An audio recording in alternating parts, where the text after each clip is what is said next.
Millionaire despised and abandoned a blind foal, ordering it to be left in the woods. Later, a kind-hearted girl discovered the foal, rescued it, cared for it, and trained it to become a champion. What the Millionaire did next would leave you speechless. Among the vast expanse of a sprawling ranch, nestled among rolling hills and endless wooden fences, stood the estate of Graham Winslow. It was a place where horses roamed freely under the sun by day and rested in stables fit for royalty by night. Graham's reputation as a breeder of champions echoed across the country, his horses synonymous with excellence, and equestrian competitions often the stage for his victories. To Graham, the world was divided into two types of people: those who created value and those who served no purpose. That morning, as the first rays of sunlight painted the sky with warm orange hues, a stable hand hurried into Graham's office. "Mr. Winslow, Nova is going to—" As he entered the stable, Graham adjusted the knot of his tie in a familiar gesture, his tailored suit and impeccable demeanor reflecting his authority. Rising to his feet, he reached for his mahogany cane, a symbol of status rather than necessity. "I trust that everything will proceed as planned," he said, his tone a blend of expectation and caution. The stable housing for Nova, the largest and most comfortable in the estate, was the focus of his attention. The mare, with her lustrous golden coat and graceful movements, was Graham's pride. She came from a long line of champions, and Graham had staked a lot on her. His hopes rested heavily on the upcoming foal she would bear. A team of veterinarians worked with careful attention as Nova huffed and snorted, her hind legs trembling under the strain of labor. Graham stood at the entrance, his dark eyes fixed on the momentous event. The eyes were scrutinizing every movement, calculating precisely how much longer they asked. Breaking the intense silence, very soon Mr. Winslow, one of the veterinarians, replied, "Everything is progressing smoothly." Moments later, a soft whinny broke through the stillness, announcing the arrival of the FO. The veterinarian gently cradled the newborn, cleaning it as the tiny creature wobbled in its first attempt to move. With a small smile, the veterinarian announced, "Strong and well-formed." Graham released a measured breath of satisfaction, stepping forward to witness the culmination of his investment. However, his relief was fleeting. One of the assistants began whispering urgently to the lead veterinarian, who frowned as he examined the foe more closely. "What's the matter?"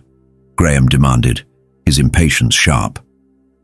The veterinarian straightened, his gaze uneasy as it met Graham's. Mr. Winslow spoke. "I believe there's an issue."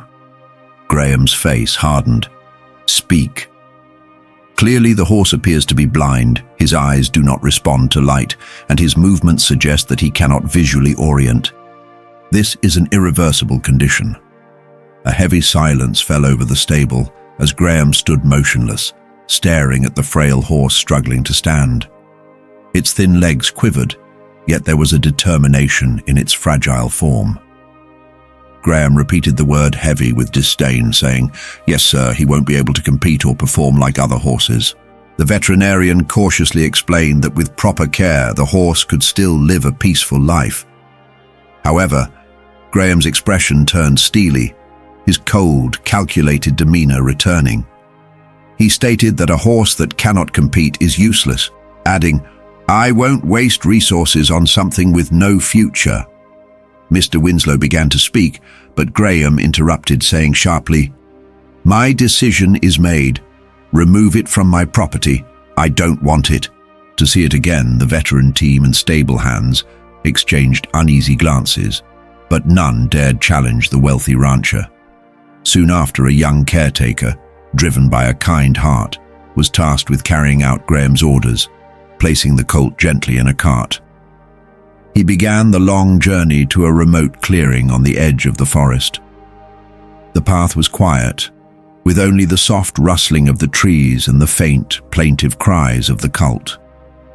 Unaware of its grim fate, when they arrived at the clearing, the caretaker gently stopped the cart and carefully lowered the colt to the ground. "I'm sorry, little one," he said softly, his voice heavy with regret as he stroked the colt's moon-white coat. "I wish there was more I could do for you, alone and disoriented in the shadowy depths of your world," said the colt, releasing small, plaintive cries in search of a response that never came. Confused and separated from its mother, it finally stood alone. Curled up on the cold grass, his body trembled as the night wind began to stir. A faint spark of resilience flickered within him, though he didn't yet understand it. The night had fully descended, blanketing the landscape in darkness, with the clear sky revealing an endless expanse of stars. In a modest cabin nestled near the edge of the forest, 12-year-old Harper, a spirited girl with boundless energy and an empathetic heart, was finishing the evening dishes alongside her mother. They had lived alone since her father's passing a few years earlier, and while their life had its challenges, they had grown adept at leaning on each other for support. As Sadie dried the last of the plates, a strange sound filtered through the quiet evening. She froze mid-motion, dropping the dish towel, and strained her ears. "Mom, did you hear that?" she asked. Curiosity piqued as she turned towards her mother. "The window heard what, sweetheart?" her mother replied, her voice distracted as her hands busied themselves with their own tasks. "Winnie, I swear I just heard a horse," Sadie insisted. Her mother furrowed her brow. Setting aside her work, she gazed out toward the dark expanse of the forest, which loomed large and mysterious under the moonlight. Sad wasn't easily convinced that it was nothing. Ever since she was young, she had always felt a unique connection to animals, spending hours tending to the family's chickens or comforting their aging dog. Often her mother found her cradling injured birds or caring for stray animals. "It's not just any animal, Mom. It sounds like a horse and it sounds scared." Before her mother could stop her, Sad grabbed an old flashlight from the shelf by the door and dashed outside. "Sadie, come back. It's too late and the forest isn't safe at night," her mother called out, alarmed, but the girl was already racing toward the woods. Sadie ran along the narrow path, her ears alert for any sounds. The night grew darker and the shadows deeper, but she pressed forward, her small feet navigating carefully over dry branches and fallen leaves. The beam of her flashlight cut through the gloom, searching for any sign of life. "Where are you?" she whispered breathlessly, scanning her surroundings. Suddenly the sound of the horse's whinny echoed through the night, clearer this time, closer. Her pace quickened until the light of her flashlight landed on a figure lying on the ground. There it was, a tiny colt with a coat as pale as moonlight, curled up in the shadows. Sadie stopped abruptly, her heart pounding as she took in the sight. The colt lifted its head at her approach, but didn't try to flee. It seemed too unsure or too weak to know what to do. "Oh no," Sadie gasped as she knelt in front of the little horse. "What are you doing here all alone?" She spoke softly, her voice filled with concern. She examined him closely, quickly noticing something unusual about his eyes. They were a pale grey, unresponsive to the light from her flashlight. "Are you blind?" she asked gently, though she knew he couldn't answer. Her voice quavered at the thought of how difficult survival must have been for such a vulnerable creature. The colt let out a soft whimper, almost as if trying to communicate. Sad felt her heart ache even more. "Don't worry," she said firmly. "I'm not going to leave you here." She reached out, stroking his thin, delicate frame. "You're coming home with me. We'll figure this out together." Sad glanced around, searching for a way to help him move. She tried coaxing him to stand, pulling lightly to guide him, but the colt stumbled and seemed too weak to follow her. After several unsuccessful attempts, Sad realized she couldn't do it alone. "Stay right here," she whispered. "I'll come back for you." The colt lowered his head as though he understood. Sad bolted back towards the exit. The cabin, her thoughts racing faster than her feet. When she reached home, her mother was standing in the doorway, her face lined with worry. "Where have you been? Do you know how dangerous it is to wander out alone at night?" her mother asked, worry etched in her voice. "Mum, I found a man. He's blind and he seems like someone abandoned him in the woods." "We have to help him," Sad replied with urgency. Her mother echoed, "A cult?" incredulously. "Yes, Mom. He's so weak. He can barely stand on his own. I need your help to bring him back," Sad said. Her mother, recognizing that there was no point in trying to argue, grabbed an old blanket and followed her daughter back to where the man had been left. When they arrived, the small man was still lying in the same place where Sad had first found him. She rushed to his side, kneeling to stroke his trembling body. "I told you I'd come back," she whispered tenderly, her voice soothing. Together, they wrapped the man in the blanket and carefully lifted him. The journey home was long and tiring, but the Sad didn't complain. She knew in her heart that what she was doing was warm milk from an old baby's bottle. "A little drink, sweetheart. You need your strength back." She coaxed him gently. The cult struggled to drink the milk, but each sip seemed to revive him. Little by little, Sadie watched him intently, her eyes filled with hope.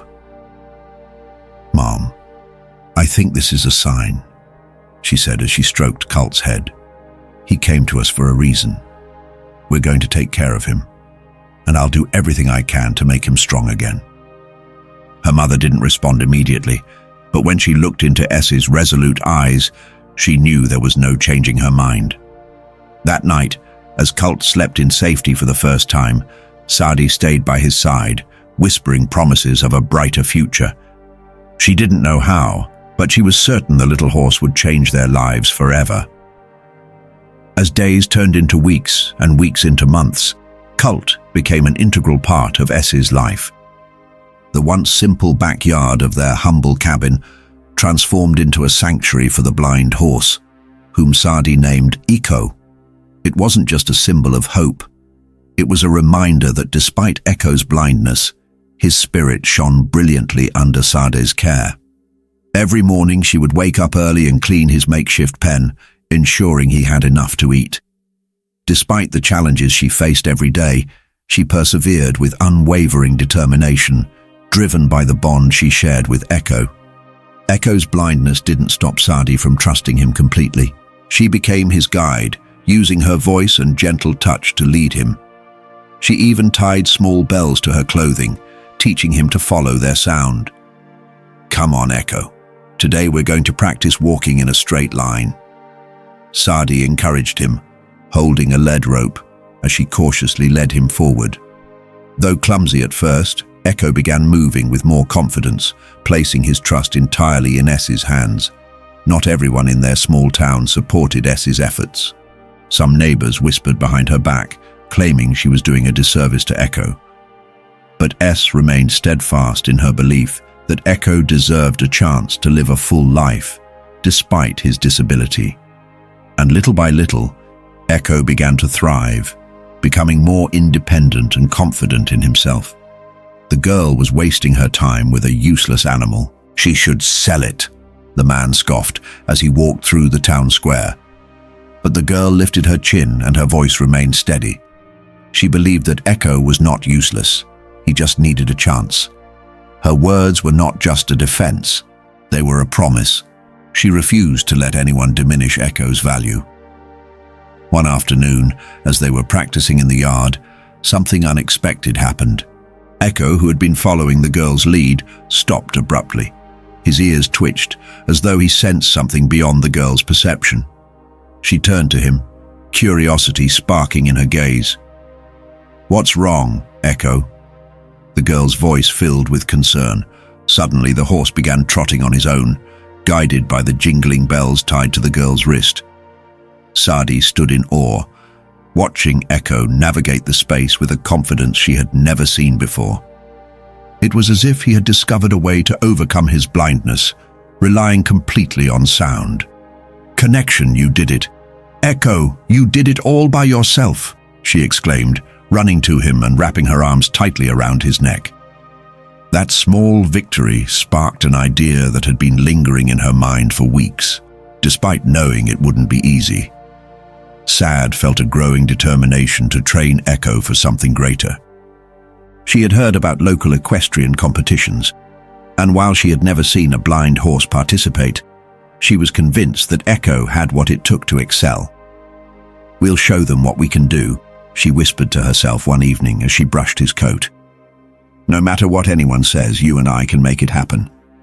With newfound resolve, Sad began to study secretly from a distance, observing the training sessions at the sprawling Winslow Ranch, absorbing as much as she could about their methods. Though she couldn't get too close, she adapted what she learned to Echo, incorporating sounds, keywords, and gentle physical cues. To guide him through the training sessions, Echo began responding to her commands with increasing precision.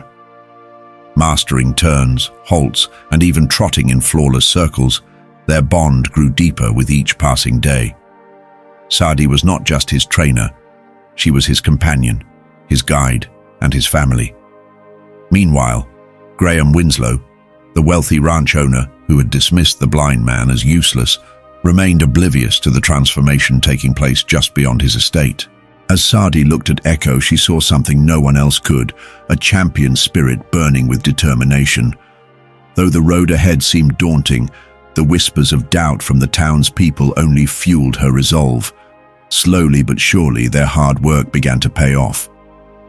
In the humble backyard where they practiced, Echo displayed abilities and willpower that surpassed even Sade's expectations. Each day, the group grew stronger and more confident as if he understood he was destined for something extraordinary. One afternoon, as they adjusted their makeshift training rope for practice jumps, her mother emerged from the house with a troubled expression. "We need to talk," she said, arms folded across her chest. Sad, sweaty and tired from her work, she let the rope fall and walked over. "What's wrong, Mom?" she asked. Her mother began. "I've heard people in town saying that you're wasting your time with that horse. They say you should focus on school or helping more around the house." The words stung Sadie in the depths of her heart. She glanced at Echo, standing calmly a few feet away, and felt a surge of determination ignite within her. "Mum, I know not everyone understands what I'm doing," she said firmly, "but Echo isn't just a horse. He's special. And I know we can accomplish something incredible together." Her mother sighed, recognizing the fire in her daughter's eyes. Since the day Echo had entered their lives, she had seen that fire burn brightly. I watched Sadie pouring herself into her work with a level of dedication and maturity that was nothing short of remarkable. "All right," she finally said, "but promise me you won't forget your other responsibilities." "I promise," Sadie replied, her smile filled with gratitude at her mother's renewed support. With that, Sadie redoubled her efforts to find more time for Echo's training. One day she stumbled upon an open field near the river, perfect for their training needs. For weeks, Sadie and Echo trained in that secluded spot, far from the prying eyes of townfolk. There, she began teaching Echo to jump over small obstacles, using branches and logs she carefully arranged. She guided Echo with her voice and the sound of bells she wore. Their progress was undeniable, their connection growing stronger with every leap forward. "Let's go, Echo, you can do it." Her voice carried encouragement as she urged him on. The horse, Echo, had to overcome each new obstacle. At first, the jumps were small, barely a few inches off the ground. But as time passed, Echo grew stronger and more confident, and the heights gradually increased.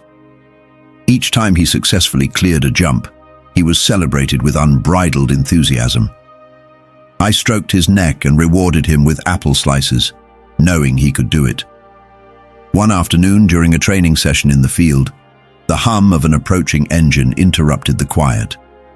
Looking towards the road, I saw a sleek black pickup truck roll to a stop nearby. Two figures stepped out, a broad-shouldered man dressed in expensive clothing, and a younger man with a camera in hand.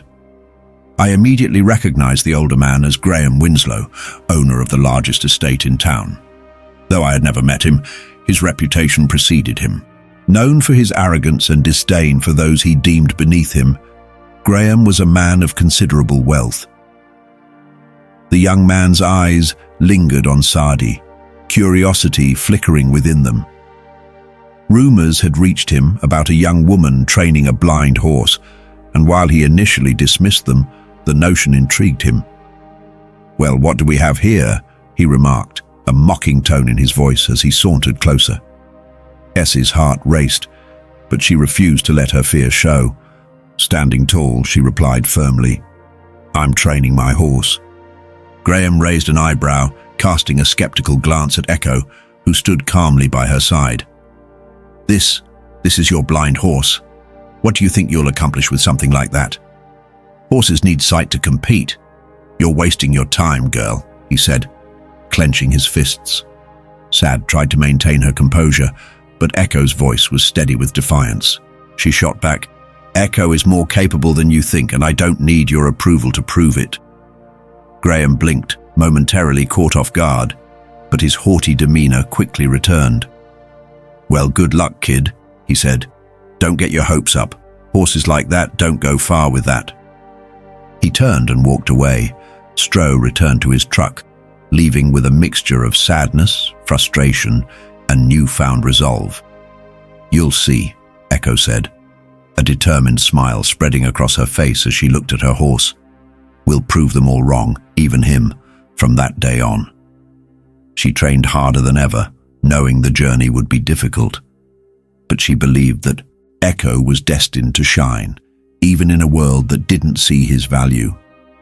What she didn't know was that her encounter with Graham Winslow was just the beginning, and that fate had greater plans in store. Months of tireless preparations led to the long-awaited day when Echo managed to register for their first local equestrian competition.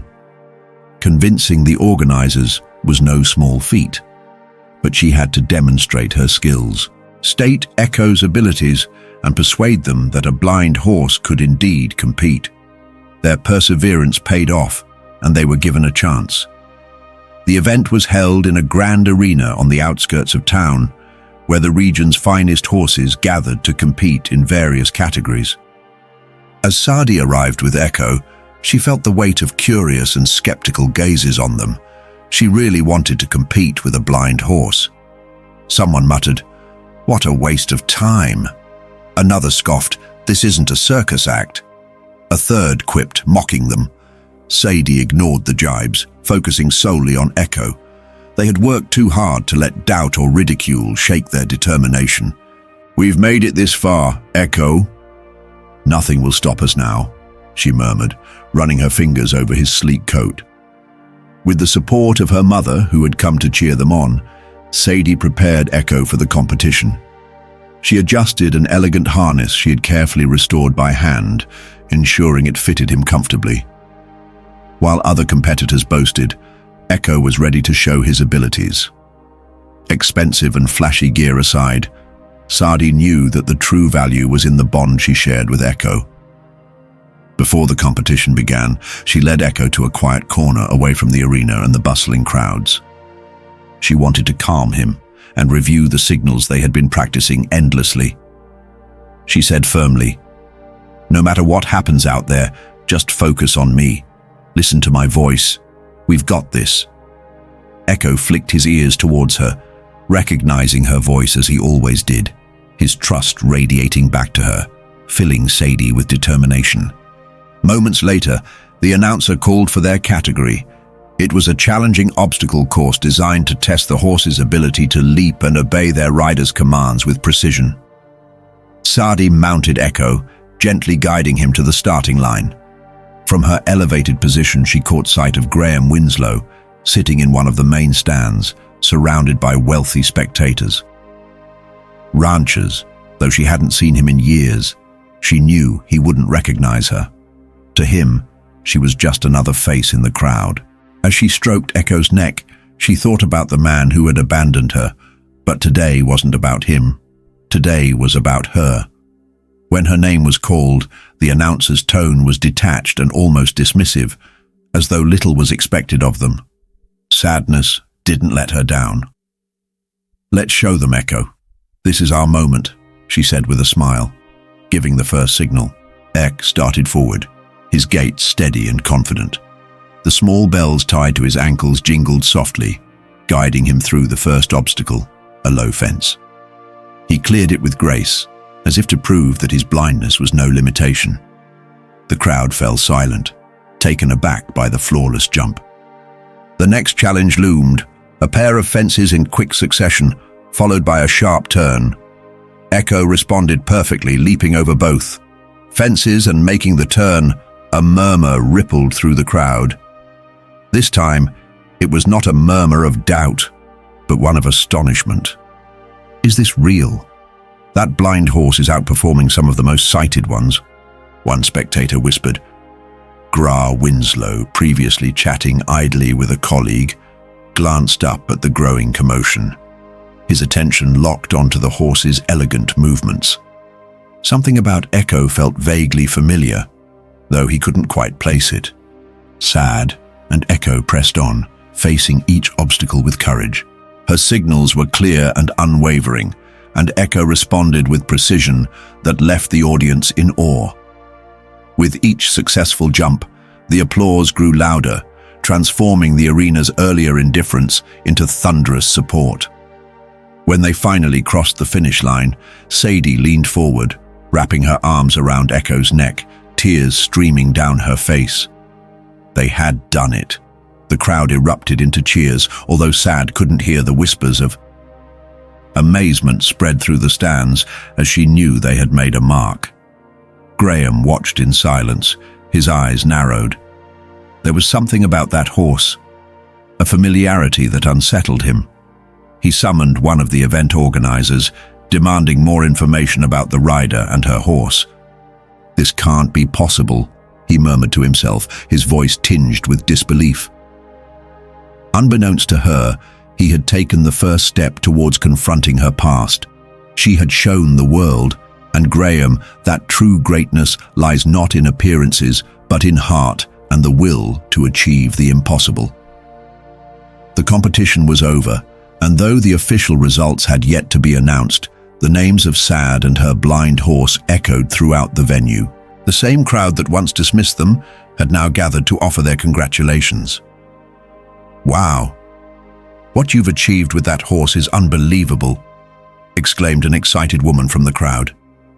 "He's the bravest horse. I've seen a young rider who had competed before," and she smiled modestly as she gently stroked Echo as he happily nibbled on an apple she offered. For her, the applause was not the real victory, but the deep satisfaction of showing what they could achieve together. However, not everyone shared her joy from the stands. Graham watched with growing intensity, his eyes tracking every movement. Something about the way Echo moved and the unspoken bond between the horse and the girl intrigued him. "I know that horse," he muttered to himself, calling over one of the competition organizers. A well-dressed man with a business-like demeanor, he spoke in a commanding tone. "Who is that girl, and what do you know about her horse?" The organizer flipped through his notes before answering. "Her name is Sad Harper. The horse belongs to her, according to what she mentioned. It's a blind horse she rescued months ago. What she's accomplished with him, it's remarkable, don't you think?"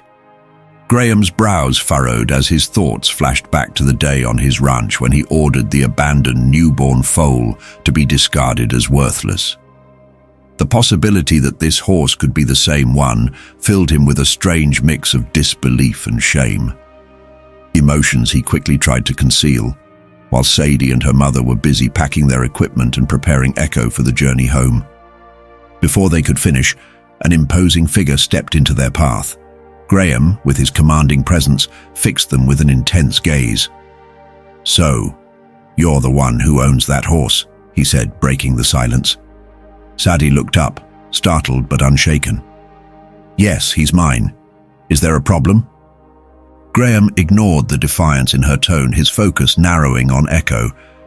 He studied the horse carefully, from his elegant stance to the way his ears flicked attentively to every sound. There was no mistaking it. This was the horse. "Where did you find him?" asked in a casual tone, though his voice betrayed a slight tremor. He looked at her with sad eyes, cautious and reluctant to reveal too much about himself to someone who clearly came from an elite world. She tried to avoid revealing too much, but he found her abandoned and finally replied that he was in terrible shape. But she decided to take care of him. Abandoned, Graham pressed for more information, his tone a mix of urgency and curiosity. Sadie hesitated, remembering her mother's mantra. Always tell the truth, even when it's uncomfortable. Near a road, not far from a big ranch, she said, "I think it was yours." Meeting Graham's gaze, her face hardened, and there was no doubt that Echo was the one he had deemed a waste of resources. Now here he stood, a magnificent creature that had captivated the entire competition. Graham quickly composed himself, masking his unease with a facade of polite interest. "I'm really impressed with what you've done," he said, trying to sound casual. "That's great. I'm glad you're happy with your achievement." Sad didn't reply immediately, sensing there was more to his words. She wanted to make a decision carefully. "I have an offer for you," Graham continued. "I'll buy your horse for a generous amount, let's say $100,000. Sad's eyes widened in surprise. The amount was staggering, especially for someone who lived so simply. Her mother, standing a few steps away, stepped closer, equally astonished. "That's a lot of money," her mother murmured, but Sad didn't break eye contact with Graham. She said firmly, "He's not for sale." Graham raised an eyebrow, not used to being rejected, especially by a young girl. "Listen," he said in a more persuasive tone. "This is a once-in-a-lifetime opportunity.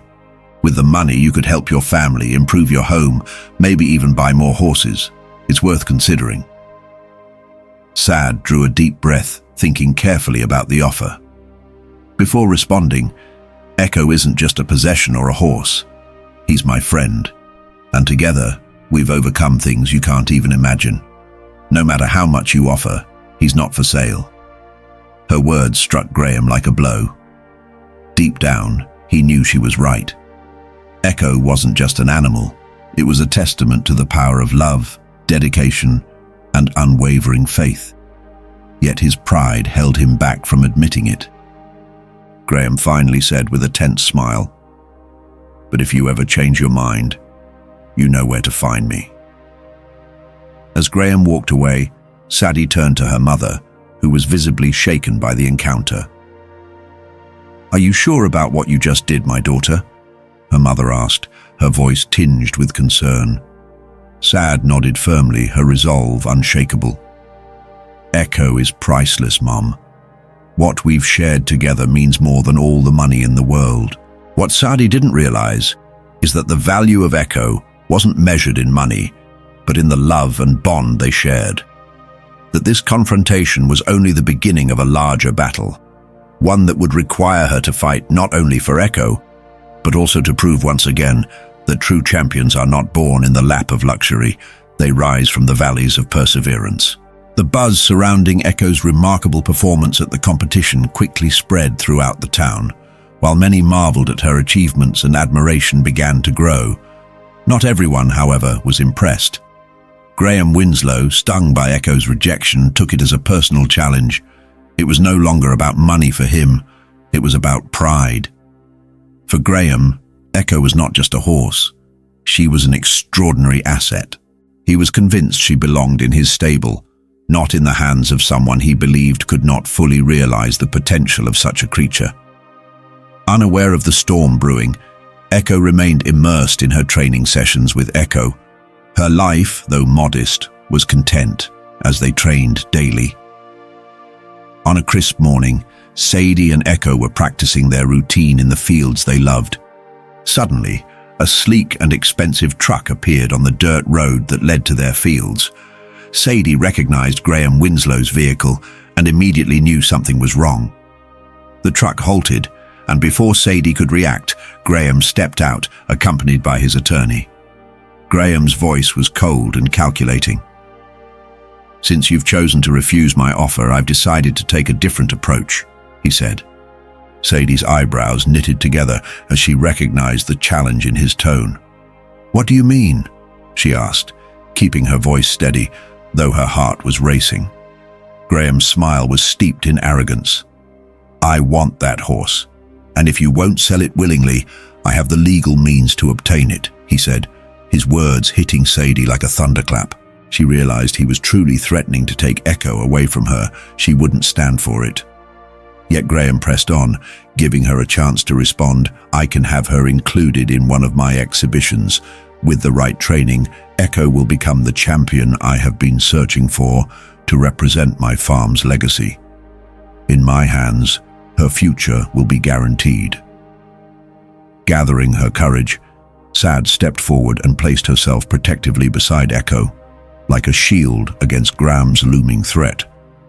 Echo is not for sale, and I won't let anyone take her, especially someone who only sees her as another trophy in their collection, she said firmly, her eyes locking with Graham's. Graham seemed to relish the defiance, his gaze sharp and calculating. For a brief moment, he remained silent, studying both Sad and the horse with peculiar intensity, yet his determination remained unshaken. Very well, he said at last. It won't be easy for you, but don't worry, Sad. This isn't over. I know how to handle situations like this. I'll show you. Those ominous words, he turned and climbed back into his truck. She watched him drive away, her heart pounding in her chest. She understood the weight behind his parting remarks. This man has no rightful claim over the horse, Mr. Henderson said after a long pause. But don't underestimate what he's capable of.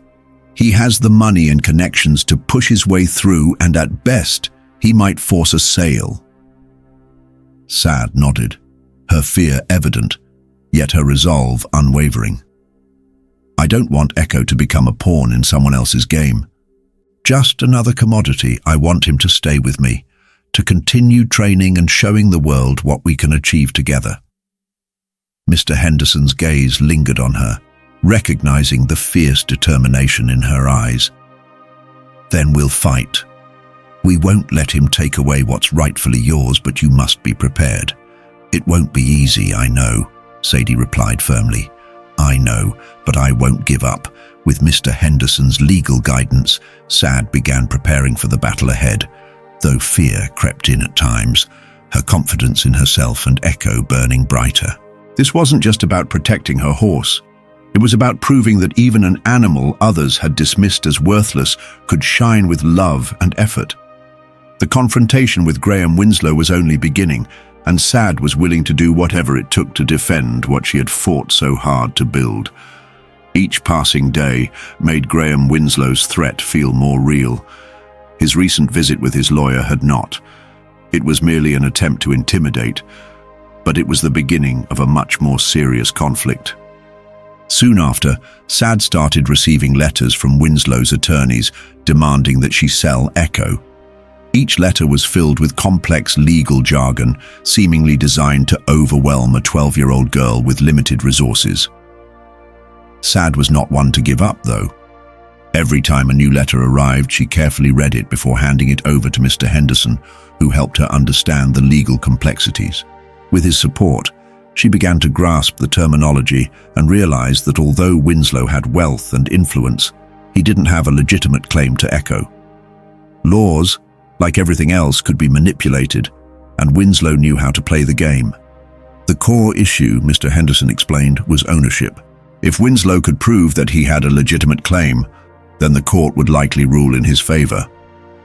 However, if they could show that Winslow was trying to take advantage of the system, they might have a chance.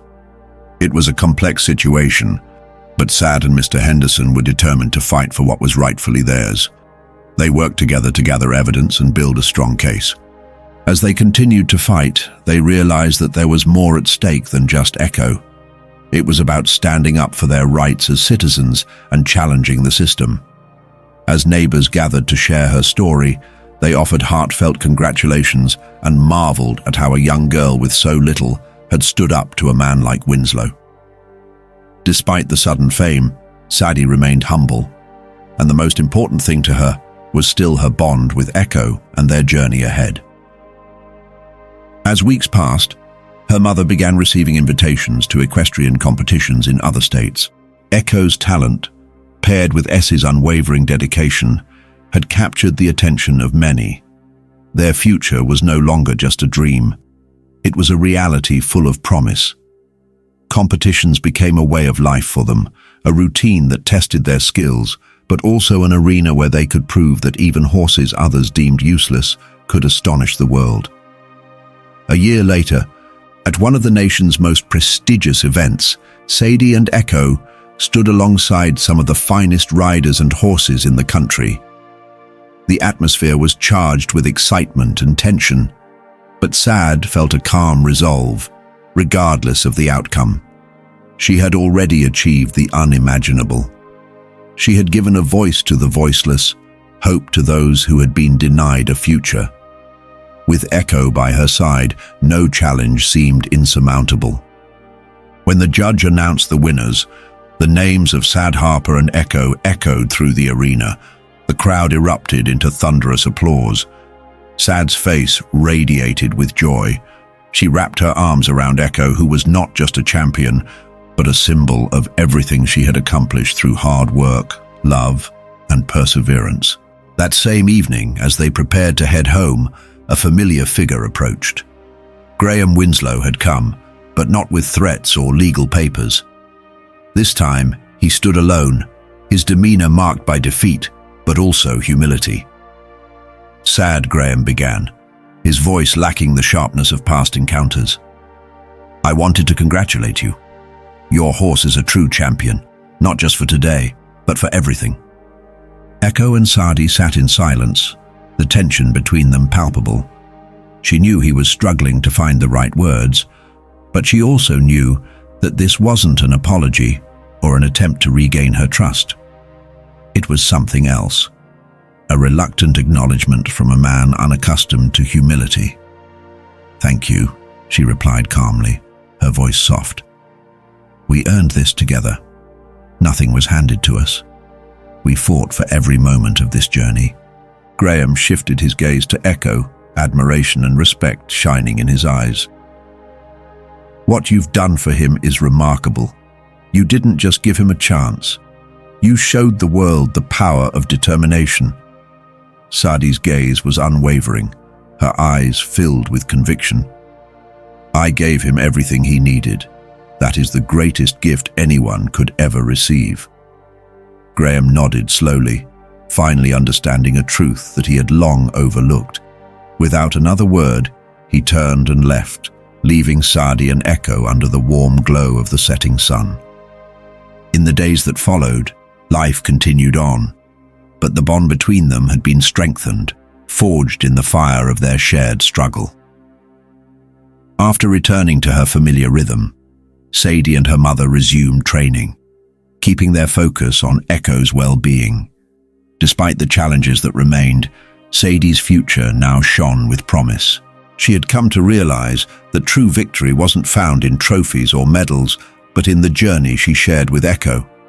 It was a lesson in kindness, courage, and perseverance, one that transcended any obstacle. As Sadie and Echo continued to compete, their names became legendary across the country. Yet for Sadie, every round of applause reminded her of how far they had come. She had turned her life and the life of a blind child into a story of hope, resilience, and love. Together, they showed the world that even the seemingly weak could rise to become champions when given the chance. With each leap, each race, each stride, they built a future brimming with boundless possibilities. Possibilities not just for themselves, but for anyone who dares to believe that anything is possible with heart and determination. Wow, what a story. Right. It's a tale that will stay with you long after the last word. Think about it. A millionaire like Graham Winslow, with all the power and resources in the world, discards a blind dog like it's nothing. Yet Sad Harper, a humble, determined young girl, not only saves that same dog, but turns him into a symbol of hope and perseverance. Isn't that the kind of story that makes you think about the real meaning of success? This isn't just about Echo's transformation. It's about how the world often undervalues those who don't fit its narrow definition of potential. Echo, the blind dog, wasn't worthless. He just needed someone to believe in him. And Harper is proof that a kind heart and unwavering determination can create miracles. Together, they challenge the idea that worth is tied to what society deems it to be, deemed useful. But here's where it becomes even more compelling. Graham's eventual humility at the end. Was it genuine growth, or just a bitter acknowledgement of what he had lost?